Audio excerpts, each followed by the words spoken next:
এখন আমাদের বাংলাদেশে একটা পীর সাহেবরে আমরা দেখছি সেদিন কতদিন আগে, একজনই পীর সারা বাংলাদেশ, যেই পীর কোনোদিন কোনো গুনাহ করে নাই সেটা সে স্টেজে ওয়াজ মাহফিলে এসে আবার বলছে। আপনারা দেখছেন কি? আল্লাহর রহমতে আমি পাপী নই। ওলি ওলি নাম তার অনেক সুন্দর, আব্দুল লতিফ সিদ্দিকী। এর আগেও সে একবার হজের বিরোধিতা করছিল। সে দেখি সেদিন এক স্টেজে উঠে বলতেছে, ভিডিওর কল্যাণে দেখলাম, আমি আব্দুল লতিফ সিদ্দিকী কোনোদিন গুনাহ করি নাই। আচ্ছা বলেন তো, বেঈমান হওয়ার জন্য এই কথাটাই তো যথেষ্ট? আমি কোনোদিন গুনাহ করি নাই। হুজুরেরা মুনাজাত করে, আমি করি না। আমি আল্লাহ পাকের নেয়ামত প্রাপ্তি, নেয়ামত স্বীকার করি, কিন্তু গুনাহ আল্লাহর কাছে মাফ চাই না, কারণ গুনাহই তো করি নাই। কত বড় পীর! কি বলেন? এরকম পীর ওলিদেরকে পাইলে জুতা দিয়ে দিবেন, কথা কয় না? আরে ওর মতো শয়তানকে তো শয়তান দেখলেও লজ্জা পায়। শয়তান আল্লাহর কাছে চাইলে যদি পারতো বলতো যে আল্লাহ আমি তো আগে আইসা ভুল করছি, এ থাকতে আমার লাগে, কথা বলে না। অথচ প্রত্যেকটা বান্দা গুনাহগার, এমন লোক নাই যে গুনাহ করে নাই। দুনিয়াতে মানুষের হায়াতে গুনাহ যদি প্রকাশ হইতো, আপনি আপনার দিল থেকে একটু ভাবেন তো, যত গুনাহ আপনি আমি করছি, এই সব গুনাহ যদি আল্লাহ পাক আমাদের মানুষের সামনে প্রকাশ করত, আমি আপনাদের সামনে ওয়াজ করতে পারতাম না। কোনো স্বামী তার বিবির সামনে দাঁড়াইতে পারতো না, কোনো বিবি স্বামীর সামনে দাঁড়াতে পারতো না, সন্তান বাবার সামনে সম্মান দিয়ে দাঁড়াইতে পারতো না, আবার বাবা তার সন্তানের সামনে দাঁড়াইতে পারতো না। কেন? যদি গুনাহ প্রকাশ হইত। কথা বুঝেন নাই? তাহলে গুনাহ সবার আছে, নাই কাদের? নাই হচ্ছে নবীদের। কারণ প্রত্যেকটা নবী আদম থেকে মুহাম্মদ পর্যন্ত নিষ্পাপ, সন্দেহ আছে? সাহাবা একরাম নিষ্পাপ, সুবহানাল্লাহ বিহামদিহি, সুবহানাল্লাহ আস্তে কয়রা, সাহাবা আজমাইন নিষ্পাপ, নবীরা নিষ্পাপ, তাবেঈদেরকেও আল্লাহ পাক মাফ করে দিয়েছেন। নবী করিম সাল্লাল্লাহু আলাইহি ওয়াসাল্লাম বলেছেন, যারা সাহাবীদেরকে দেখেছে আল্লাহ তাদেরকেও মাফ করে দিয়েছেন। কিন্তু এরপরে যতগুলা মানুষ আসছে দুনিয়াতে বা আসবে, প্রত্যেক বান্দার গুনাহের ফিরিস্তি আছে, কারো কম কারো বেশি। তাবেঈদের জামানার পরে যারা আসছে তাদেরকে বলা হয় তাবেঈ। এই তাবেঈ যারা, এদেরও গুনাহ আছে, কিন্তু এদের গুনাহ নাই বললেই চলে। ওরা যেই জামানায় ছিল ওই জামানায় ফিতনা ছিল না তেমন। আর আমরা যেই জামানায় আছি এই জামানায় ফিতনা ছাড়া কিছু কল্পনাও করা যায় না। আজ থেকে ১৫০০ বছর হয়ে গেল প্রায়, রাসূল সাল্লাল্লাহু আলাইহি ওয়াসাল্লাম বিদায় হয়েছেন। যেই ব্যক্তিটা রাসূলের জামানার যত নিকটে, ওই ব্যক্তিটা আল্লাহর জান্নাতেরও তত নিকটে। কারণ রাসূল থেকে জামানা যত নিকটে ফিতনা তত কম, রাসূল থেকে জামানা যত দূরে ফিতনা তত। আজ থেকে ২০ বছর আগের ফিতনা আর বর্তমান সময়ের ফিতনার ভিতরে আসমান জমিন পার্থক্য। আমরা আমাদের ছোটবেলায় খেলাধুলাই শিখতাম, খেলাধুলাই বুঝতাম। আমরা আমাদের ছোটবেলায় লাটিম বলেন, এরপরে আরো কি দৌড়ঝাঁপ, ৬ গুটি ২২ গুটি, আরো কি কি খেলা, ডাংগুলি, দৌড়, ক্রিকেট, ফুটবল, এগুলাই বুঝতাম। আর বর্তমানের বাচ্চারা মোবাইলই বুঝে, অন্য কিছু বুঝে না। এটাই জামানার পার্থক্য। এই জন্য আল্লাহ পাক রব্বুল আলামিন বান্দাকে স্পষ্ট জানিয়েছেন, যারা অতীতে ওরা আল্লাহর নিকটে। সুবহানাল্লাহ বিহামদিহি। আমাদের দেশের কিছু মানুষ আছে যারা আকাবির বুজুর্গানে দিনদেরকে গালি দেয়, যারা ইমামদেরকে গালি দেয়, ইমাম আবু হানিফা, ইমাম আহমদ, ইমাম শাফি, ইমাম মালিক, ইমাম মুহাম্মদ, এদেরকে গালি দেয়, আকাবির আসলাফদেরকে গালি দেয়। কয়েরা ইসলাম বুঝে নাই। মনে রাখবেন, আমাদের বাপ দাদারা আকাবিররা ইসলাম আপনার কথা অনুযায়ী কম বুঝলেও তারা জান্নাতের রাস্তা ঠিকই আদায় করে নিয়েছে। আর আমরা অনেক বেশি বুঝি, দিন যত যাচ্ছে জানোয়ারের খাতায় নাম লেখাচ্ছি। শিক্ষা বাড়তেছে না? কথা কয় না।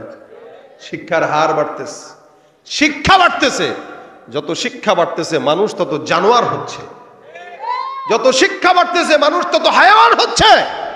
হায়াওয়ান যদি নাই হতো, একটা সন্তান আলিয়া মাদ্রাসায় পড়ে, আলিয়া মাদ্রাসায় পড়ে দাঁড়িয়ে আছে, পাঞ্জাবি পড়েছে, এরপরেও প্রেমিকার কথা নিয়ে মাকে হত্যা করতে পারে না। যত যা জামানা খারাপ হলে পরে একটা সন্তান তার মাকে হত্যা করতে পারে, বলেন কতটা জামানা খারাপ হলে পরে একটা সন্তান তার মাকে হত্যা করে। কোন জামানায় আসলাম যেখানে মা সন্তানের জন্য জান্নাত, যেখানে মায়ের পায়ের নিচে আমার জান্নাত, যেই মায়ের চেহারায় তাকাইলে হজের সব পাওয়া যায়, সুবহানাল্লাহ, সেই মাকে হত্যা করতেছে, সেই মাকে হত্যা করতেছে। তাহলে বলেন যে শিক্ষা তার মাকে হত্যা করা, ওটা শিক্ষা না, ওটা শিক্ষা না, ওটা মানুষও না, এগুলা মানুষ নয়, জানোয়ারের চাইতেও খারাপ, জানোয়ার পশুর চাইতেও খারাপ। এই জন্য আমার সমাজের ফিতনা আর 100 বছর আগের 50 বছর আগের ফিতনা এক নয়। আগেও গুনাহ ছিল না তাও না, আগেও গুনাহ ছিল, কিন্তু প্রচার ছিল না, গুনাহের প্রচার ছিল না। প্রচার যখন না থাকে প্রসারও হয় না, আর প্রচার যখন হয় প্রসারও হয়। আগের গুনাহের প্রচার ছিল না, তাই প্রসার হতো না, আর এখন গুনাহ ইউটিউবে ফেসবুকে দেখা দেখা শিখতেছে, তার প্রসার হচ্ছে। নয়তো কিভাবে একটা নারীকে 10 জন মিলে হত্যা করে, কিভাবে সেই সিলেটটা কোন জায়গার ঘটনা, বাচ্চাকে কানাইঘাটে নাকি কোন জায়গায় একটা ছোট্ট বাচ্চাকে পর্যন্ত মেরে পুঁতে রাখছে, মুনতাহা। তা দেখেন জামানা কোথায়, শিক্ষা আছে। শিক্ষা, যেই শিক্ষা একটা ছোট্ট 4-5 বছরের বাচ্চাকে হত্যা করায়, আপনারা কি বলেন, ওটা কি শিক্ষা না কুশিক্ষা? এই শিক্ষা অর্জন করে মানুষ হইতেছে না জানোয়ার হইতেছে। এই জন্য জামানা খারাপ হয়ে গেছে। জামানা খারাপ না, জামানার সময় যেটা চলতেছে, ফিতনার সময়, যার কারণে মানুষ খারাপ হচ্ছে। গুনাহ একটা দেখে শিখে 10 জন, আর গুনাহগুলো যদি প্রকাশ না হতো, আর আমাদের সমাজের মিডিয়াগুলো এরা ভালো জিনিস প্রকাশ করে না, এটা নগ্নতা, হিংস্রতা, যত মুভি, যত নাটক, যত খারাপ খারাপ বেশ্যা, এদেরকে প্রচার করে। আলেমে দ্বীন হাফেজে কোরআনের প্রচার প্রসার এরা করে না, এটা হলুদ মিডিয়া।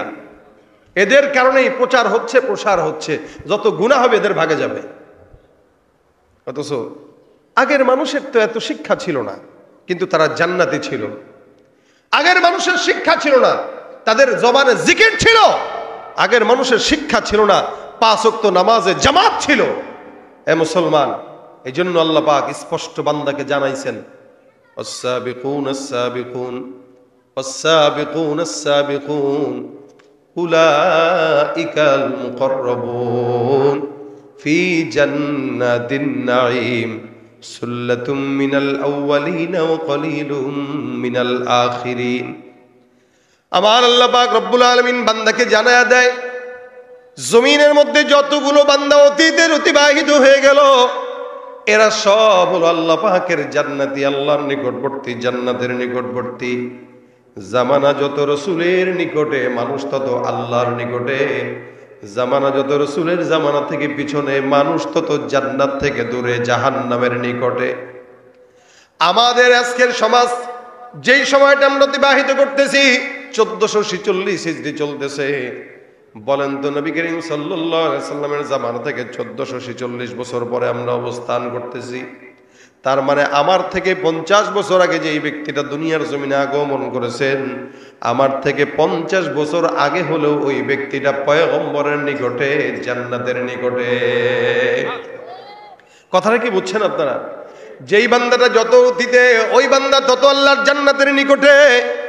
এই জন্য আমার বাবা আমার চেয়ে ভালো, আমার দাদা তার চেয়েও ভালো, কারণ তারা রসুলের আমার চাইতে একটু হলেও নিকটে। আর আমি তাদের থেকে পরে আসার কারণে আমি পয়গম্বরের জামানা থেকে অনেক পিছনে। এ মুসলমান, খুব বুঝবেন, আজ থেকে 30-40 বছর আগের কথাও যদি চিন্তা করেন, গ্রামগঞ্জে কোনো মা বোন যদি হাঁটতো, মা বোন হাঁটার সময় পরপুরুষ যখন নজরে পড়ে যেত, এই ঘোমটাটা নাক পর্যন্ত দিয়া সুন্দর করে কোনো বাড়ির উদানের ভিতরে লুকায় যাইত, অথবা গাছের আড়ালে লুকাইত। রাস্তা দিয়ে হেঁটে যায়, সামনে কোনো পুরুষ যদি পড়তো, পুরুষ মানুষকে দেখলেই সাথে সাথে ঘোমটা দেয়, যদিও বয়স হয় 60 বছর, যদিও বয়স হয় 70 বছর। এই 60 বছরের মুরব্বীটাও পর্যন্ত ওড়না টেনে দিয়ে গাছের আড়ালে লুকায় যাইত। যখন গোসল করত, গোসল করার পরে কাপড়টা কোনোদিন মানুষের সামনে নাড়ত না, এই কাপড়টাও আড়ালে নাড়ত যেন কোনো পরপুরুষ তার কাপড় না দেখতে পারে। আর বর্তমান জামানার মা বোনেরা কোনো পুরুষকে দেখলে পলাবে তো দূরের কথা, বুকে ওড়না থাকলে সেটাকেও সরায় দেয়। এ মুসলমান ভাইরা আমার, যার কারণে জামানার হালত এমন, আবার চায় স্বাধীনতা। ইসলাম কি নারীদেরকে স্বাধীনতা বেশি দিছে না কম দিছে? আল্লাহ ইসলাম নারীদেরকে স্বাধীনতা দিছে বেশি, আর এরা কয় সমান অধিকার চায়। কত বড় বেআকল হলে ইসলাম তোর বেশি দিলেও তুই এটার কমায়া স্বাধীনতা চাস। আর বাংলাদেশে যারাই নারীদের স্বাধীনতার স্লোগান দেয় এরা সব হলো লুচ্চা বদমাশের দল। মনে রাখবেন, শিয়াল যেভাবে মুরগির স্বাধীনতা চায়, বাংলাদেশের নারীবাদী পুরুষগুলাও ওই শিয়ালের মতো চায় যে এই নারী জাত যদি প্রকাশ্যে খোলামেলা চলে, এদেরকে হেনস্থা করতে সহজ, এদেরকে ভোগ করতেও সহজ। ঠিক শিয়ালের মতো এই সমস্ত লুচ্চা বদমাশগুলো নারীদের স্বাধীনতা চায়। নারী স্বাধীনতার নামে এলো কলঙ্কের জোয়ার, নারী স্বাধীনতার নামে এলো কলঙ্কের জোয়ার, একই নারীর অধিকার কখন জানি শেষ হবে এই অশ্লীলতা। ঠিক কিনা? ওয়ার্ড কমিশনার থেকে ইউনিয়ন পরিষদে ক্রমান্বয়ে দেখো রে ভাই একেবারে সংসদে, নারী থাকবে সুখের নীড়ে এত কষ্টের কি দরকার, নারী থাকবে সুখের ঘরে এত কষ্টের কি দরকার, একই নারীর অধিকার কখন জানি শেষ হবে এই অশ্লীলতা। ঠিক কিনা? আগের কালের মা বোনরা পুরুষদেরকে দেখলে পর্দা করত, হেজাব টেনে দিত, নেকাব টেনে দিত, না টেনে দিত, লুকায় যাইত। বর্তমানের মেয়েরা পুরুষদেরকে দেখলে আরো হুমড়ি খেয়ে পড়ে। কথা কয় না? পুরুষ দেখলে হুমড়ি খায়। পরকিয়া বাড়ছে না কমছে? মুসলমান রাস্তায় নারী, বাজারে নারী, যেখানে যান সেখানেই নারী। আর আমরা সব এখন ঘর জামাই বসে আছি শ্বশুর বাড়ি। এজন্য নারীদের বয়স যদি একটু বেশিও হয়, আর আপনি যদি খালি কোনো মতে আংটি ডাকেন, গেছেন কোন অ্যাঙ্গেল থেকে আমার আংটি মনে হয় বয়স বেশি নাকি, মাত্র 40, বিয়ে আরেকটা করবে করবে ভাব। আর যদি কোনো মতে বাজারে গেছে, দোকানে গেছে, মার্কেটে গেছে, পাশের দোকানের শাড়িওয়ালা দোকানদার কয়, হায় রে ভাবি আইছে, তাড়াতাড়ি চা দে। এই চা দিয়া শুরু হয়, গুনাহ যেতে যেতে বিছানা পর্যন্ত গড়ায়। এ মুসলমান, ফিতনার জামানা অনেক বেশি, গুনাহ চতুর্দিকে হাতছানি দিয়া ডাকে, যার কারণে মা বোনরা এই অবস্থা। আল্লাহ রাসূল সাল্লাল্লাহু আলাইহি ওয়াসাল্লাম বলেন, আন-নিসাউ হাবাইলুশ শাইতান, জমিনের মধ্যে নারী জাতিরা হলো শয়তানের রশি। এখান থেকে যেই বান্দা যত দূরে থাকবে আল্লাহ পাক তাকে তত বড় বুজুর্গ বানায় দিবে। সুবহানাল্লাহ। এ মুসলমান জামানা, এই জন্য রসুলের নিকটে যারা, আল্লাহর নিকটে তারা, আল্লাহর জান্নাতের নিকটে তারা, রসুল থেকে দূরে যারা তারা জাহান্নামের নিকটে। আমাদের 20 বছর আগের কথাও যদি আপনাদেরকে বলি, আপনারা মিলায় দেখেন তো, আপনার দাদা, আপনার বাবা প্রতিদিন সকালবেলা তেলাওয়াত না করে কোনোদিন কাজের মধ্যে হাত দিত না। সকালে ফজরের নামাজের পরে সূরা ইয়াসিনের তিলাওয়াত, আবার মাগরিবের নামাজের পরে ওয়াকিয়ার তিলাওয়াত, আবার এশার নামাজের পরে সূরা মুলকের তিলাওয়াত, প্রতিদিন তেলাওয়াত করে 3 বেলা 4 বেলা করে আমাদের মা বাবারা কোরআন তেলাওয়াত করত। আমরা কয় বেলা করি? কথা কয় না? আমাদের অবস্থা এমন, ঘরের মধ্যে টিভি আছে, টিভিটা ঢাকাও আছে, কিন্তু কোরআন যেটা আছে, কোরআন ঢাকার মতো কাপড়ও নাই, যার কারণে ধুলাবালিতে মলিন হয়ে যায়। এ মুসলমান নবীর উম্মত, আমি আমার নিজের বাবার চিন্তা করি, বাবার কথা যদি বলি, ছোটবেলা থেকে যখন থেকে বুঝ আসছে, আমি দেখতাম কোনো টিভির আওয়াজে নয়, রেডিওর আওয়াজে নয়, গানের আওয়াজে নয়, ঘুম যখন ভাঙতো আমার বাবার কোরআন তেলাওয়াতের সুমধুর ধ্বনিতে আমাদের ঘুম ভাঙতো। অথবা সকালবেলা ঘুম ভাঙতো মায়ের জিকিরের শব্দে।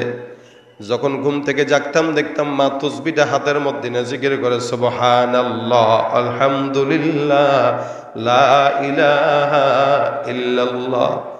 মায়ের কাছে যে সুন্দর করে মায়ের কোলের মধ্যে মাথা দিয়ে রাখতাম, মাথার মধ্যে হাতটা বুলায় দিয়া বলতো, আল্লাহ তুমি ছেলেটারে আলেম বানাও, ছেলেটারে আল্লাহওয়ালা বানাও, ছেলেটারে বিপদ থেকে হেফাজত করো। আবার জিকির করতো, দোয়া দুরুদ করে মাথার মধ্যে ফু দিয়া দিত। আমরা আমাদের বাচ্চাকালের ছোটবেলায় আমাদের ঘুম ভাঙতো মা বাবার কোরআন তেলাওয়াতের আওয়াজে, আর বর্তমান সময়ের বাচ্চাদের ঘুম ভাঙে মা বাবার মোবাইল আর ফেসবুক আর ইউটিউবের আওয়াজে। এই বাচ্চারা কি শিখবে, কেমনে মানুষ হবে? এক মুসলমান নবীর উম্মত, এই কারণে আল্লাহ বলেন আস-সাবিকুন উলাইকাল মুকাররাবুন ফি জান্নাতিন নাঈম সুল্লাতুম মিনাল আউওয়ালিনা ওয়া কালিলুম মিনাল আখিরিন। আমার আল্লাহ পাক রব্বুল আলামিন জানায় দেয়, হে বান্দা, জামানা যত পিছনে মানুষ তত আল্লাহর জান্নাতের নিকটে। আর আমাদের লোকেরা 2024 সালে হজের বিরোধিতা করে, আকাম কোকাম করে, দুর্নীতি করে, চুরি করেও বলে আমি কোনোদিন গুনাহ করি নাই। আমি বলবো শয়তানও তাকে দেখলে লজ্জা পায়, ঠিক কিনা? এ ভাইরা আমার, অথচ আমিরুল মুমিনিন হযরত ওমর রাদিয়াল্লাহু তাআলা আনহুর মতো একজন সাহাবী, যার বেলায় রাসূল সাল্লাল্লাহু আলাইহি ওয়াসাল্লাম বলেছেন যে আমার পরে যদি কোনো নবী আল্লাহ পাঠাইতেন তো হইতো ওমর। সুবহানাল্লাহ, জোরে কন্যা সুবহানাল্লাহ। বললেন যে লস হইল না লাভ হইল? কি লাভ হইল? একটা জান্নাতে গাছ লেগে গেল। এখনো বলে না? এখন যারা বলছেন আরেকটা জান্নাতে গাছ লেগে গেছে। সুতরাং যতক্ষণ থাকবেন সুবহানাল্লাহ বলবেন তো ইনশাআল্লাহ, আওয়াজ দিবেন তো ইনশাআল্লাহ। আমিরুল মুমিনিনের ব্যাপারে আল্লাহ নবী বলেন, লাউ কানা বাদি নবী, এরে আমার পরে কেউ যদি নবী আসতো, কাদিয়ানি নবী হইতো। কথা বুঝে না? কাদিয়ানি হইতো। বন্ড না কাফের? নবী না কাফের? তারা যারা মানবে তারাও কাফের, তারা যারা সাপোর্ট করবে তারাও কাফের। কথা কয় না? কি হবে শেষ নবীজির উম্মত বলে দাবি করে, যদি ওই নবীর চেয়ার কাদিয়ানিরা দখল করে। কি হবে শেষ নবীজির উম্মত বলে দাবি করে, যদি ওই নবীর চেয়ার কাদিয়ানিরা দখল করে। নবীজির জন্য যদি রক্তের বহে নদী, নবীজির জন্য যদি রক্তের বহে নদী, তবুও হটবো না এই দাবি থেকে। কি হবে বেঁচে থেকে অযথা বিদ্যা শিখে, যদি না গড়তে পারি শোষণবিহীন সমাজটাকে? ঠিক কিনা? এই বক্স বানাও। আল্লাহ পাক রব্বুল আলামিনের হাবিব বলেন, লাউ কানা বাদি নবী, আমার পরে কোন নবী যদি আল্লাহ পাক রব্বুল আলামিন পাঠাইতেন, আমার পরের নবীটাই হইতো আমার সাহাবী ওমর। এত দাম, এত দাম, এত দাম। ওমর রাদিয়াল্লাহু তাআলা আনহু দেখেন, যেখানে ওই লতিফ কাজ্জাবি এই লোকটা যখন বলে আমার কোনো গুনাহ নাই, সেখানে চিন্তা করে দেখেন ওমর ডাক দিয়া বলতেছেন, ওমর রাদিয়াল্লাহু তাআলা আনহু জামানা একজন সাহাবী ছিলেন, নাম ছিল হুযায়ফা ইবনুল ইয়ামান রাদিয়াল্লাহু তাআলা। হযরত হুযায়ফার কাছে পয়গম্বর মুনাফিকের লিস্ট দিয়ে রাখছিলেন। মদিনার কোন কোন মুনাফিক কেউ না জানলেও জানতো কে বলে হুযায়ফা। আমিরুল মুমিনিন একদিন তার কাছে যায়, যে ডাক দেয়া বলে, হুযায়ফা আমাকে একটু বলো, আমি ওমরের নামটা কি মুমিনের খাতায় নাকি মুনাফিকের খাতায় আছে? ওমর রাদিয়াল্লাহু তাআলা আনহুর মতো একজন অর্ধজাহানের খলিফা, উনি বলতেছেন আমার নামটা কি ইমানদারের খাতায় নাকি মুনাফিকের খাতায়, একটু বলো। হুযায়ফা ডাক দেয়া বলতেছে, হে আমিরুল মুমিনিন, আপনি আমাকে জিজ্ঞাসা করছেন, বলাটা আমার জন্য উচিত ছিল, কিন্তু আল্লাহ রাসূল সাল্লাল্লাহু আলাইহি ওয়াসাল্লামের নিষেধ আছে, কার নাম মুনাফিকের খাতায় তার নাম ঈমানদারের খাতায় এটা বলা যাবে না। আমিরুল মুমিনিন পেরেশানিতে পড়ে গেলেন। আরে আমার নামটা যদি মুনাফিকের খাতায় থাকে জাহান্নাম, আর আমার নামটা যদি ঈমানদারের খাতায় থাকে তাহলে তো আলহামদুলিল্লাহ। আমিরুল মুমিনিন টেনশন করতেছে, কি করবে কি করবে, বারবার পেরেশানি, বারবার টেনশনের মধ্যে আমিরুল মুমিনিন 3 দিন রাত অতিবাহিত করলেন। 3 দিন গেল, 3 রাত গেল, ঘুম আসে না, চোখের মধ্যে কোনো ঘুম নাই। আমিরুল মুমিনিন টেনশন করে, আহারে আমার নামটা কি যেই না জানি মুনাফিকের লিস্টির মধ্যে ঢুকে গেছে। ওমরের মতো একজন সাহাবী অর্ধ জাহান চালাইলো, সেই সাহাবী যদি চিন্তা করে আমাদের চিন্তা লাগবে কি লাগবে না? বেশি না কম? এ মুসলমান নবীর উম্মত, 3 দিন পরে একদিন রাত্রিবেলা গভীর রাত, সাহাবী হুযায়ফার দরজার মধ্যে যে ওমর বলে, হুযায়ফা দরজাটা খুলো। হুযায়ফা ডাক দিয়া বলে, আমি কে? বলে, আমি আমিরুল মুমিনিন ওমর। হুযায়ফা বলে, হুজুর এত রাত্রিবেলা কেন আপনি আমার দরজার সামনে হাজির? একবারের খবর যদি পাঠাইতেন আমি আপনার সামনে চলে যেতাম। আফওয়ান, মাফ করবেন। ওমর রাদিয়াল্লাহু তাআলা আনহুকে বলতেছেন, হুজুর কি করতে পারি আপনার জন্য বলেন।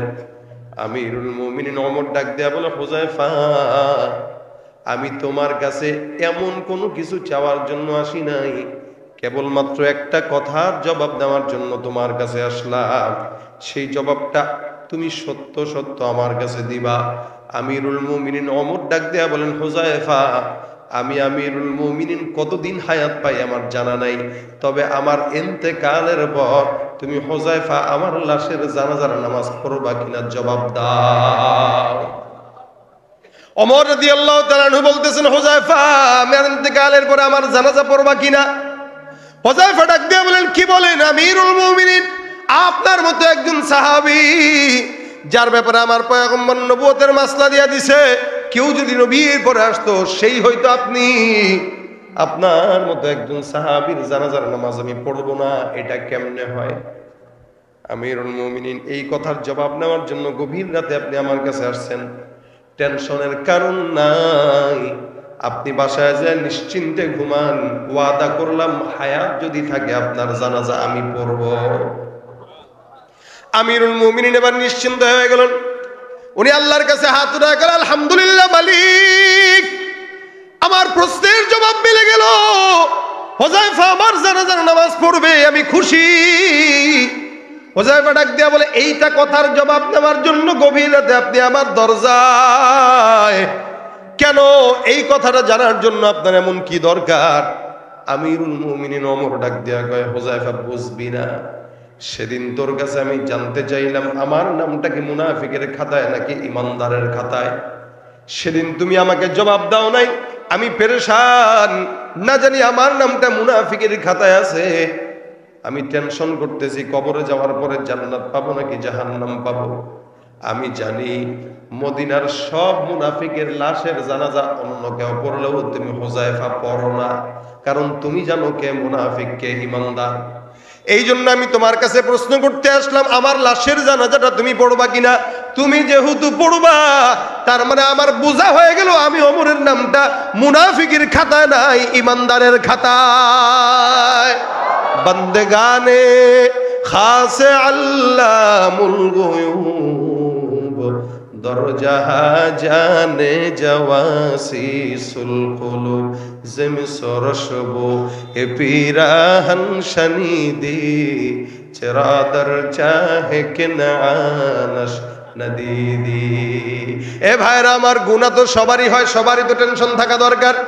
শুধুমাত্র এরকম নয় হুজুররা গুনাহ করে না আপনারা করেন, আবার এরকমও না আপনারা করেন হুজুররা করে না।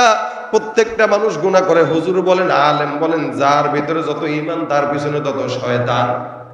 মনে রাখবেন, যেই ঘরের মধ্যে টাকা বেশি চোর সেই ঘরে যায়, যেই ঘরে স্বর্ণ আছে চোর সেই ঘরে যায়।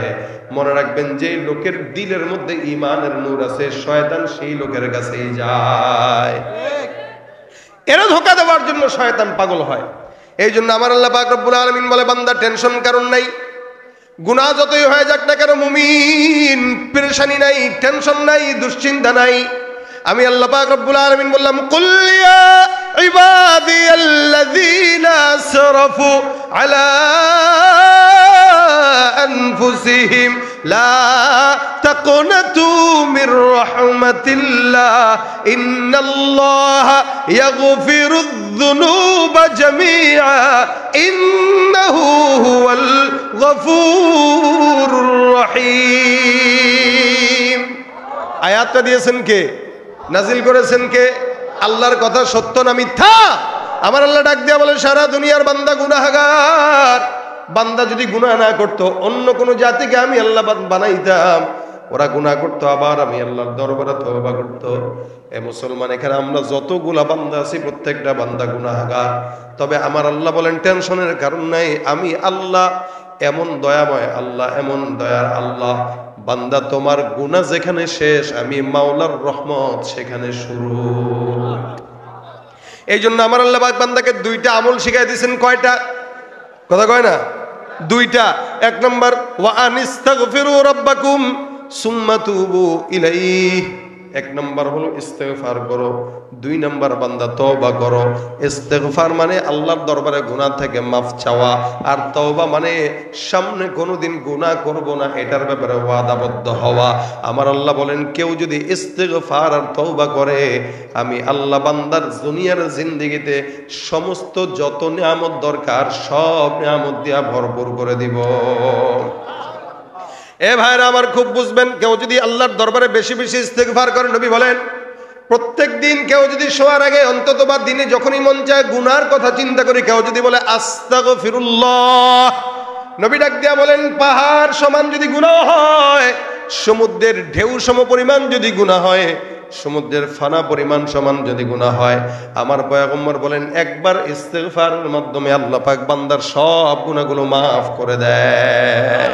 তুমি পারো করতে মোচন অভাব দুঃখী লোকের, তুমি পরম মুক্তি দাতা মালিকে জগতের, তোমার কাছে চাই যে পানা, তোমার কাছে চাই যে পানা, আমরা প্রতিদিন তোমার দয়ায় পূর্ণ আমার সারা নিশিদিন। কার দয়া?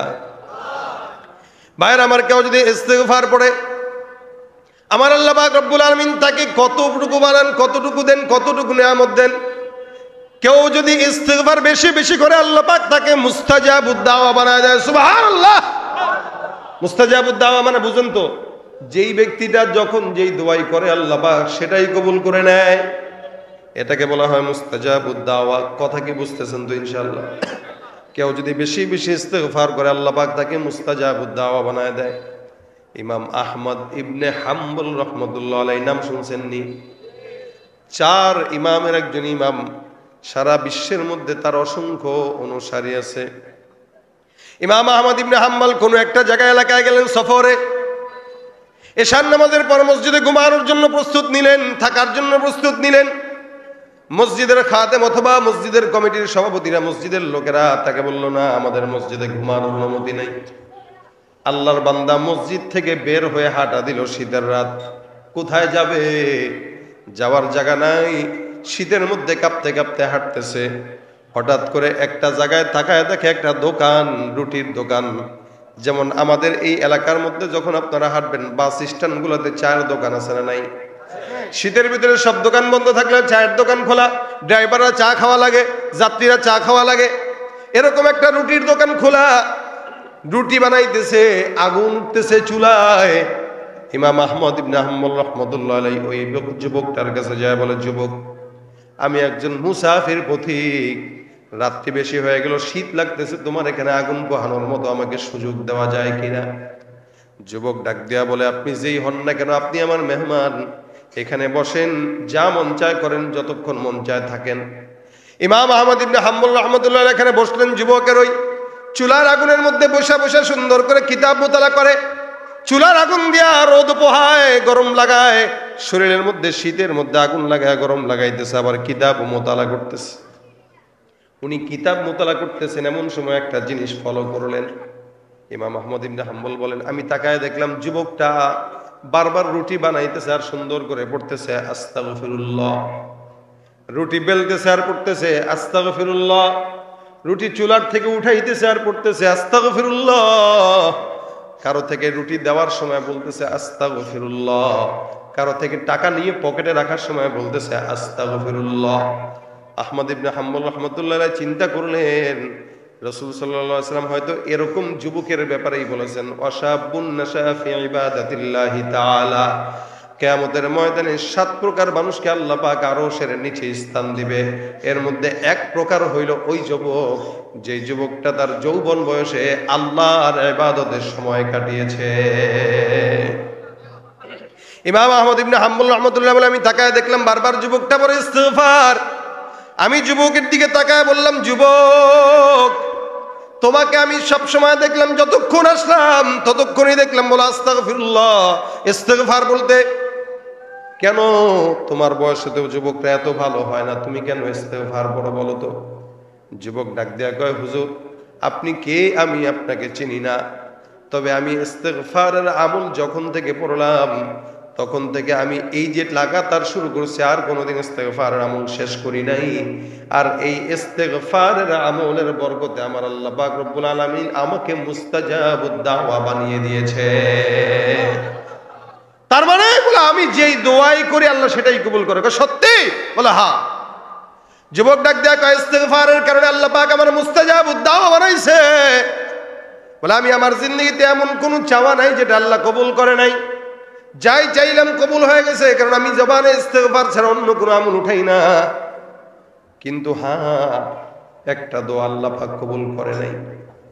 কি দোয়া? যুবক ডাক দেয়া বল, হুজুর এই আমাদের অঞ্চলের মধ্যে, আমাদের এই দেশের মধ্যে এমন একজন আল্লাহওয়ালা আছে যার নাম ইমাম আহমদ। আমি আল্লাহর কাছে দোয়া করছিলাম, মালিক ইমাম আহমদ ইবনে হাম্বলকে জীবনে একবার হলেও তুমি দেখা দিও। এখনো পর্যন্ত আল্লাহ পাক রব্বুল আলামিন দোয়া কবুল করে নাই। আমি আল্লাহর কাছে বারবার চাই, আল্লাহ আমার সব দোয়া কবুল হয়ে গেছে, কিন্তু এই দোয়াটা কেন কবুল হয় নাই? তার মানে মনে হয় আমার ইস্তিগফার আমল আল্লাহ পাক কবুল করে না। ইমাম আহমদ ইবনে হাম্বল কয় কিরে, যার কারণে ইমাম আহমদ ইবনে হাম্বল রাহমাতুল্লাহ চোখ দিয়া পানি ছাড়ে। আর যুবকরা কয়, যুবক আয় বুকে আয়, তোর কপালের মধ্যে একটা চুমা খাই। এই যুবক, তুই চিনলি না, জানলি না তুই যে কত বড় বুজুর্গ আল্লাহওয়ালা। ইস্তিগফারের আমল সব দোয়া আল্লাহ পাক রব্বুল আলামিন কবুল করছে। তুমি মনে করছো যে একটা দোয়া কবুল করে নাই? তুমি কি জানো তোমার ওই দোয়াটা কবুল করার জন্য ইমাম আহমদ বিন হাম্বলকে আল্লাহ কান ধইরা তোমার ঘরের দরজায় নিয়ে আসছে। তুমি কত বড় মুস্তাজাবুদ দাওয়া, যার কারণে আল্লাহ পাক তোমাকে তার ঘরে নেয় নাই, তাকে তোমার ঘরে নিয়ে আসছে। যুবক, আমি তো ইমাম আহমদ ইবনে হাম্বল। যুবকটা আল্লাহর কাছে ডাক দেয়া কয়, মালিক তোমার কুদরতি কদমে সিজদা দিয়া কথা বলার মতো আমার দুঃসাহস নাই, আমার কৃতজ্ঞতার ভাষা নাই। যেই মানুষটা আমি খুঁজতে খুঁজতে খুঁজতে খুঁজতে হায়রান, সেই মানুষটাকে তুমি আল্লাহ আমার দোয়া কবুলের জন্য আমার সামনে দাঁড়া করায় দিছ। এ ভাইরা আমার, এই কারণে নবী বলেন, কেউ যদি ইস্তিগফার করে, মাল্লাজিমাল ইস্তিগফার জাআলাল্লাহু লাহু মিন কুল্লি হাম্মিন ফারজা ওয়া মিন কুল্লি দিকিন মাখরাজা ওয়া রাযাকাহু মিন হাইথু লা ইয়াহতাসিব। কোন বান্দা যখন জবানের মধ্যে ইস্তিগফার উঠায় নেয়, আমার পয়গম্বর বলেন যত মুসিবত, যত টেনশন, যত পেরেশানি সব কিছু আল্লাহ পাক রব্বুল আলামিন দূর করে দিবেন। সুবহানাল্লাহ। আর যদি রিজিকের অবস্থা খারাপ হয়, এমন জায়গা থেকে রিজিকের ফয়সালা করবে বান্দা কল্পনাও করতে পারবে না। এ ভাইরা আমার, এই কারণে ইস্তিগফার অনেক বড় আমল, যেটা আল্লাহ পাক নিজে দিয়েছেন। ওয়া নিস্তাগফিরু রাব্বাকুম, আল্লাহ বলে তোমরা তোমাদের রবের কাছে ইস্তিগফার করো। এ মুসলমান, হাসান আল বসরির নাম শুনছেন তো? কথা কয় না? ঘুমাইতেছেন? হাসান বসরি রহমতুল্লাহ আলাইহি বহুত বড় বুজুর্গ। উনি একবার খানকার মধ্যে বসা আছেন 2-4 জন নিয়ে। উনার সামনে একজন লোক আসলো, এসে ডাক দেয়া কয়, হুজুর গুনাহ এমন করছি, এমন কোন গুনাহ নাই যে এই গুনাহটা করি নাই। এমন একটা আমল শিখায় দেন যে আমলের কারণে আল্লাহ পাক সব গুনাহ মাফ করে দিবেন। হাসান বসরি ডাক দেয়া কয়, যাও যাও বেশি বেশি ইস্তিগফার করো। কি পড়ো? কি পড়ো? ইস্তিগফার বলেন, আস্তাগফিরুল্লাহ। ইনশাআল্লাহ নিয়ত ভালো থাকলে গুনাহ মাফ হয়ে যাবে। হাসান বসরি ডাক দেয়া কয়, যাও ইস্তিগফার করো। দ্বিতীয় জন আরেকজন আসলো। দ্বিতীয় লোকটা এসে ডাক দেয়া কয়, হুজুর আমাদের এলাকার মধ্যে আসমান থেকে বৃষ্টি হয় না, এমন কোন আমল শিখায় দেন যে আমলের কারণে আসমান থেকে আল্লাহ পাক বৃষ্টি দান করবেন। হাসান বসরি যায় কয় যাও যাও বেশি বেশি ইস্তেগফারের আমল করো। আবার 3 নাম্বার একজন বান্দা এসে কয় হুজুর আমার সম্পদ নাই, আমাকে এমন কোন আমল শেখায় দেন যে আমলের কারণে আল্লাহ পাক সম্পদ দান করবে। হাসান আল বসরি রহমতুল্লাহ আলাইহি বলেন যাও যাও বেশি বেশি কি পড়ো? ইস্তেগফার। আরেকজন এসে ডাক দেয় কয় হুজুর আমার সন্তান হয় না, বিয়ে করলাম অনেক বছর হয়ে গেল, এমন কোন আমল শিখায় দেন যে আমলের কারণে সন্তান আল্লাহ দিবেন। সন্তান দেনেওয়ালাকে আল্লাহ, রিজিক দেনেওয়ালাকে, বৃষ্টি দেনেওয়ালাকে, গুনাহ মাফ করেনেওয়ালাকে। কিন্তু আমাদের দেশে কিছু বেআকল আছে যারা সন্তান না হইলে আজমির শরীফে খাজা বাবার দরবারে দৌড়ায়, মাজারে যায় সেজদা করে, বাবার কাছে যায় কয় বাবা সন্তান দাও আছে না নাই। মনে রাখবেন বাবার কাছে সেজদা দিয়া ঈমান হারা হওয়া ছাড়া অন্য কোনো কিছু পাওয়া যায় না। বাবার কাছে যাইবেন, সেজদা দিবেন, বাবার কাছে যাইবেন, পূজা করবেন, বাবার কাছে যাইবেন, সন্তান চাবেন, বাবার কাছে যাইবেন, সম্পদ চাবেন। কশিন কালেও সম্পদ সন্তান দেনেওয়ালা বাবা না। অনেক সময় অনেক বেয়া করলে কয় হুজুর বাবা গো এই যে বউ নিয়ে আসলাম সন্তান হয় না। বাবাও চিন্তা করছে সুন্দর তো আছে, ঠিক আছে যা তোর বউরে 1 মাসের চিল্লায় রেখে যা খানকায়, 1 মাসের চিল্লায় খানকায় রেখে যেতে কয়। সুমন্তা সু কালা কুত্তার গুটু ফুটু দিয়া এরপরে 1 মাস পরে আইসা কয় যে তোমার বউরে কিছু একদম খুশুসি আমল দিছিলাম, আশা করি এবার বাচ্চা হবে। 1 মাস বাবার দরবারে, মাজারে অথবা খানকায় অথবা পীরের কাছে বউ যদি মান্নত করে রেখে আসেন, মনে রাখবেন বউ আর আপনার বউ নাই, মা হয়ে গেছে। আর ওই সন্তান যেটা আসবে এটা আপনার না, আপনার বাপের সন্তান, যার সন্তান। ঠিক কিনা জোরে কর। পীরগিরি আর মাজার পূজা চলছে দেশটা জুড়িয়া, সেরেকি আর ভণ্ডামিতে দেশটা গেছে ভরিয়া।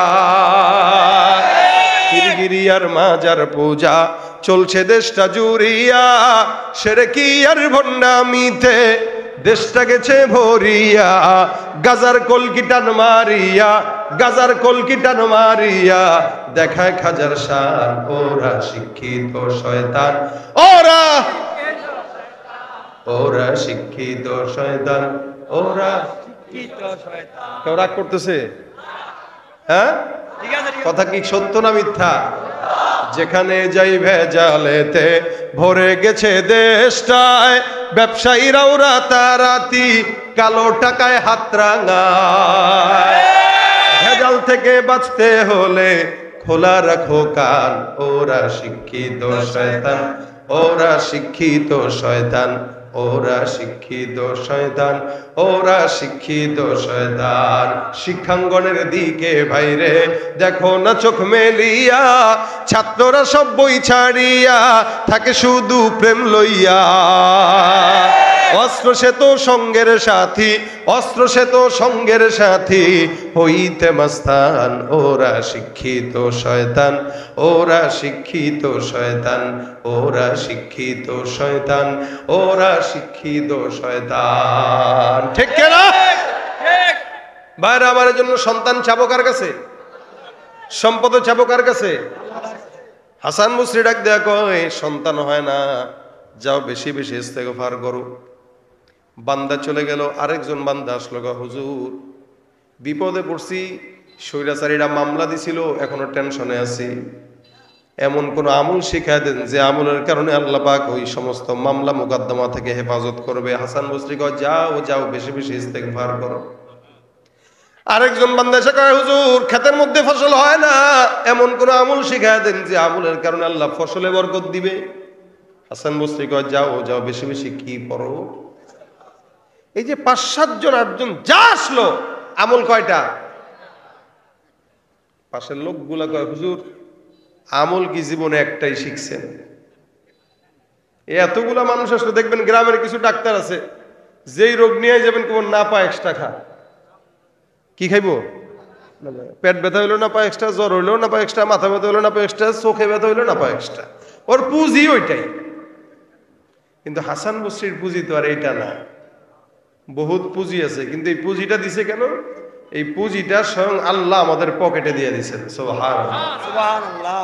হাসান বসরি ডাক দেয়া কয় আমার আল্লাহ পাক রব্বুল আলামিন কোরআনের মধ্যে ডাক দেয়া বলেন ফাকুল তুস্তাগফিরু রাব্বাকুম ইন্নাহু কানা গফফারা। কোন ইমানদার বান্দা, আমি আল্লাহ বললাম যদি কেউ ইস্তেগফার করো, আমি আল্লাহ পাক ইস্তেগফার করনেওয়ালা বান্দার সব গুনাহগুলো মাফ করে দিব। সুবহানাল্লাহ। 2 নম্বরে আল্লাহ বলেন ইউরসিলিস সামা আলাইকুম মিদরারা। কোন ইমানদার বান্দা যদি ইস্তেগফার করে, তার এলাকায় যদি বৃষ্টি না হয়, আমি আল্লাহ পাক ইস্তেগফারের মাধ্যমে বান্দার এলাকায় বৃষ্টির নিয়ামত দান করব। শুধু তাই না, দিদকুম বিআমওয়ালিন ওয়া বানিন। কারো যদি সন্তান না থাকে, সম্পদ না থাকে, সন্তান আর সম্পদ দেনেওয়ালা আমি আল্লাহ। বান্দা তুমি ইস্তেগফার বেশি বেশি করবা, আমি আল্লাহ সন্তানও দান করব, সম্পদেও বরকত দিয়ে দিব। সুবহানাল্লাহ।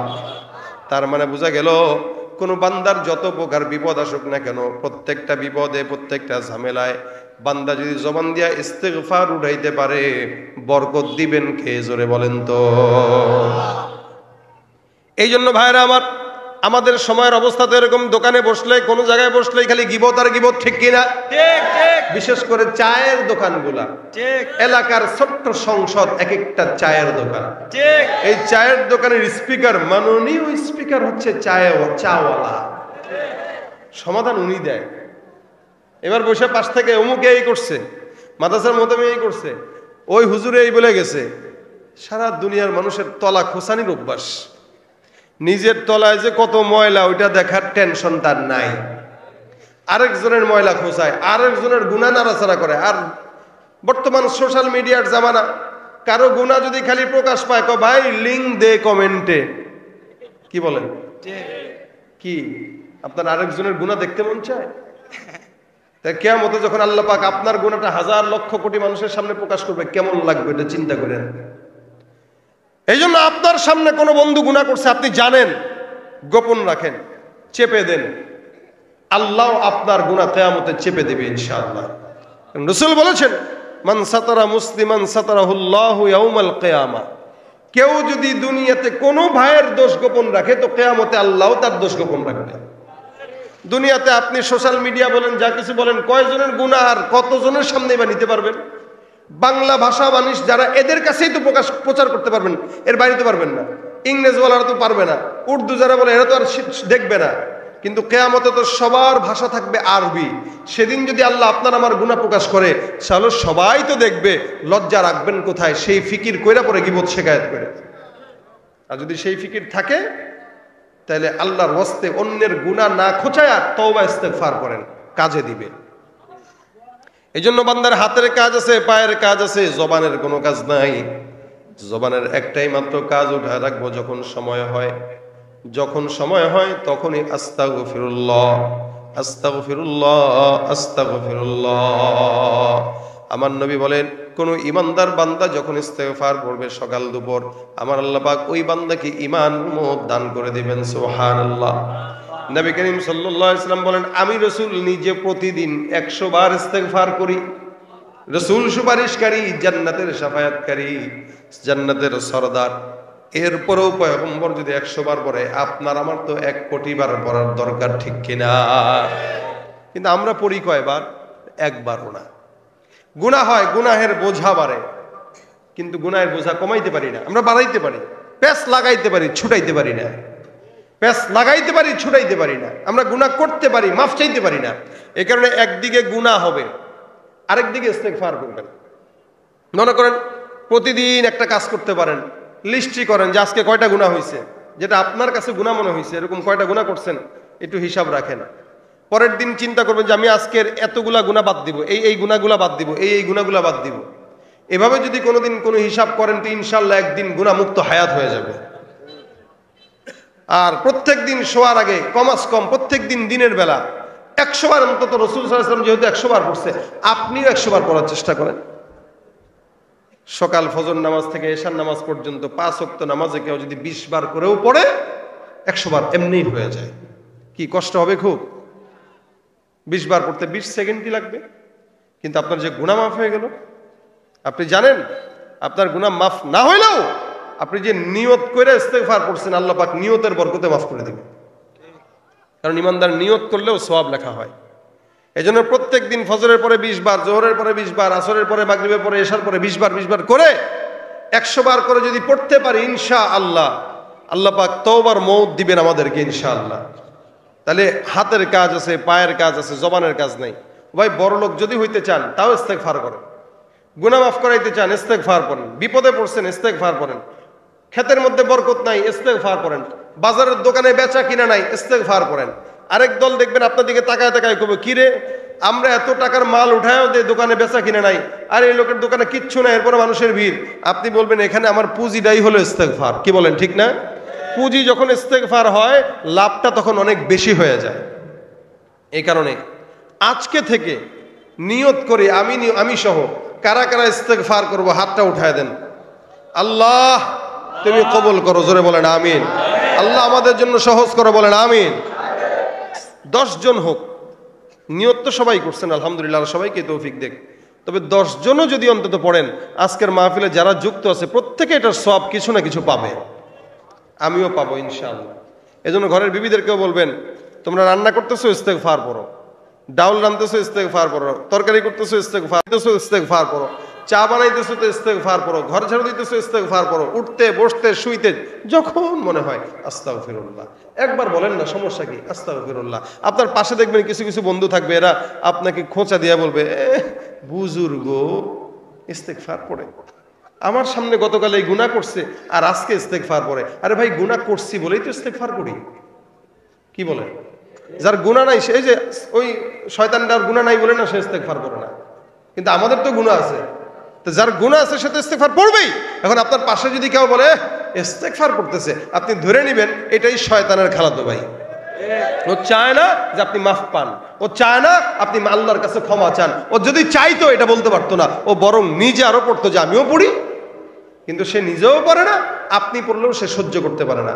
এখানে যুবকরা এখানে অনেক আছে, হুন্ডা চালায়, এই এই এই এই করে করে চলে। গাড়ি চালাই তো আমরা রোডে ঘাটে, ভুস করে আইসা সামনে আইসা দুইটা পাছা নাড়া দিয়ে আবার জায়গা, এ মনে করছে মরবে না। এই ফাইজলামি বাদ দিয়া হুন্ডা চালানোর সময় ইস্তেগফার জবান দিয়ে উঠান। যদি মরণ সামনে লেখাও থাকে ইনশাআল্লাহ আল্লাহ পাক ওটাকে দূর করে হায়াত বাড়ায় দিবেন।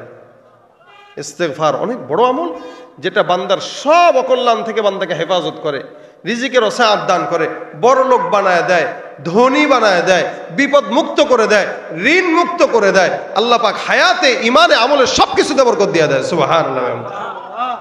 এই জন্য জবানে ইস্তেগফারটা উঠাবো, রাজি আছি? আল্লাহ পাক তৌফিক দান করুন। এটা হলো সব শেষের কথা। সব কিছু ভুলে গেলেও বাসা পর্যন্ত যদি এটা নিতে পারেন, আজকে থেকেই শুরু করব। এখন মানে কালকে থেকে নয়, যে কোনো ভালো কাজ এখন থেকে বাসায় যাবেন, শোয়ার আগে 100 বার করে আজকে সারাদিনের কাজ আদায় করেন।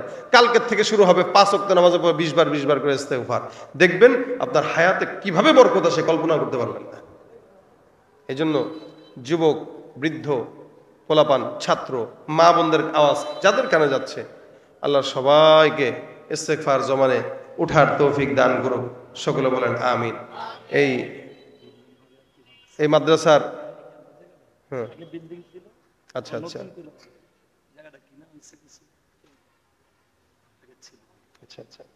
আলহামদুলিল্লাহ মাদ্রাসাটা বুঝাই যাচ্ছে এখানে বিল্ডিং ছিল, রড কাটা, মানে বিল্ডিং ভাঙছে আর কি।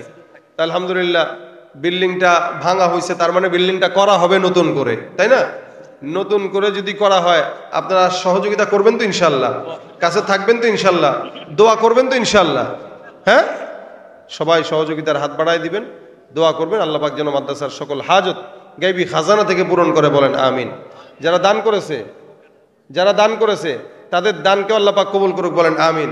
হ্যাঁ, ছাত্ররা যদি কেউ থাকে এরা একটু ভিতরে যাবে, আপনারা যতটুকু সামর্থ্য হয় 500, 100, 1000, 2000 শেষমেশ এই বরকতটা একটু দেন। ছাত্ররা উঠো, এখানে ছাত্র কোথায়? আরে দেরি করে কেন, উঠো, যাও ভিতরে ঢুকো।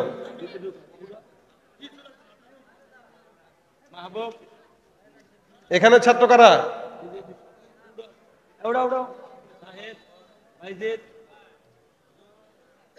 ভিতরে যান, যদি ভাই দোয়া না করে যান না, দোয়া না করে ওঠেন না, ভিতরে যাচ্ছে যার যতটুকু সামর্থ্য হয়, বাস 5 টাকা 10 টাকা 20 টাকা, এটা বরকত, সর্বশেষ বরকত। এই সর্বশেষের বরকতগুলা এদের কাছে দেন। মাদ্রাসা আপনারাই করবেন, সবকিছু আপনাদেরই, এই প্রতিষ্ঠান আপনাদের, এই প্রতিষ্ঠান বড় হওয়া মানে এলাকা থেকে আলেমরা বের হওয়া, হাফেজরা। দেখছেন মোনাজাত না নিয়ে উঠে না, পরিবেশ নেই ভাই, উঠেন না, মোনাজাত ধরে যান। উঠে কেন? টাকা না দেন, বসেন, মোনাজাত দিয়ে যান। যারা যাচ্ছে এদেরকে 10 টাকা হইলে দিবেন, না দিলে পারবেন না, না পারলে দিবেন না, শেষ। উঠাউঠি করে মোনাজাত, এতক্ষণ বসলো আর 2টা মিনিটের জন্য সহ্য হইতেছে না, বাসায় যাওয়ার জন্য পাগল হয়ে গেছে। এ হইলো হালত। তার মানে বিরিয়ানি খাইলো, হাত না ধুয়ে চলে গেল, অথচ হাতটা ধুইলে গুনাহগুলো মাফ হইতো। আব্দুল মুবিন ভাই 1000 টাকা দিচ্ছে। আব্দুল মুবিন ভাই 1000 টাকা, আল্লাহ পাক কবুল করুন। আর কে কে আছেন? চুপ থাকতে হবে। পরিবেশ নাই, পরিবেশ নাই, পরিবেশ নাই, সবকিছুর পরিবেশ লাগে। উঠে গেছে, আমারও থুয়া উঠে গেছে। লাভ নাই, যেগুলো গেছে গেছেই, বাদ দেন ভাই। যারা গেছে এদের কাছে দিয়ে দেন যতটুকু পারেন। আল্লাহ পাক সকলের দানকে যেন কবুল করে, সকলে দোয়া করবেন। আর যারা দান করেছে এদের দানকেও যেন আল্লাহ পাক কবুল করে, সকলের মনের আশা যেন আল্লাহ পাক পূরণ করে। আস্তাগফিরুল্লাহ রাব্বি মিন কুল্লি যামবি ওয়া আতুবু ইলাইহি, লা হাওলা ওয়ালা কুওয়াতা ইল্লা বিল্লাহিল আলিয়্যিল আযীম। আল্লাহুম্মা সাল্লি আলা সাইয়্যিদিনা ওয়া নাবিয়্যিনা ওয়া শাফিঈনা ওয়া হাবিবিনা ওয়া মাওলানা মুহাম্মদ সাল্লাল্লাহু আলাইহি ওয়া আলা আলিহি ওয়া আসহাবিহি ওয়া বারিক ওয়া সাল্লিম। আস্তাগফিরুল্লাহ রাব্বি মিন কুল্লি যামবি ওয়া আতুবু ইলাইহি, লা হাওলা ওয়ালা কুওয়াতা ইল্লা বিল্লাহিল আলিয়্যিল আযীম। আস্তাগফিরুল্লাহ রাব্বি মিন কুল্লি যামবি ওয়া আতুবু ইলাইহি, লা হাওলা ওয়ালা কুওয়াতা ইল্লা বিল্লাহিল আলিয়্যিল আযীম। সকলে হাত তুলি। আল্লাহুম্মা আনতাস সালাম, রব্বানা যালামনা আনফুসানা ওয়া ইল্লাম তাগফির লানা ওয়া তারহামনা লানাকুনান্না মিনাল খাসিরিন। রব্বানা ফাগফির লানা যুনুবানা ওয়া কাফির আন্না সাইয়্যাতিনা ওয়া তাওফানা মা'আল আবরার। রব্বি ইগফির লি ওয়া লিওয়ালিদাইয়া ওয়া লিল মুমিনিনা ইয়াওমা ইয়াকুমুল হিসাব। আয় রব্বুল আলামিন, মেহেরবানি করে আজকের মাজমাকে কবুল ও মঞ্জুর করে নাও। আয় আল্লাহ, যা আলোচনা হয়েছে আমল করার তৌফিক দাও। আয় আল্লাহ, বিপদ মুক্ত হায়াত দান করো। অভাবগ্রস্তদের অভাব দূর করে দাও। ঋণগ্রস্ত যারা আছে ঋণগুলো পরিশোধ করার তৌফিক দান করে দাও। আয় রব্বুল আলামিন, যুবকদেরকে দিনদার বানায় দাও, নেককার বানায় দাও, পরহেজগার বানায় দাও। আয় আল্লাহ, আমাদের সকলকে বেদাত মুক্ত হায়াত দান করো। আয় আল্লাহ, এই মাদ্রাসার সকল হাজত গাইবি খাজানা থেকে পূরণ করে দাও। আয় আল্লাহ, মাদ্রাসায় ছাত্র শিক্ষক ভরপুর করে দাও। মাদ্রাসার ওস্তাদদেরকে মুখলিস বানায় দাও, ছাত্রদেরকে জেহেনওয়ালা বানায় দাও। আয় রব্বুল আলামিন, মেহেরবানি করে আমাদের জবানে ইস্তেগফার উঠায় দাও। আয় আল্লাহ, গুনাহ মুক্ত হায়াত দাও। ছোট থেকে ছোট নেকগুলো করার তৌফিক দাও। ছোট থেকে ছোট গুনাহগুলো ছেড়ার তৌফিক দান করে দাও। আয় আল্লাহ, আমাদের মধ্যে যাদের মা বাবা দাদা দাদি অন্ধকার কবরে শুয়ে আছে, প্রত্যেকের কবরগুলোকে জান্নাতের বাগান বানায় দাও।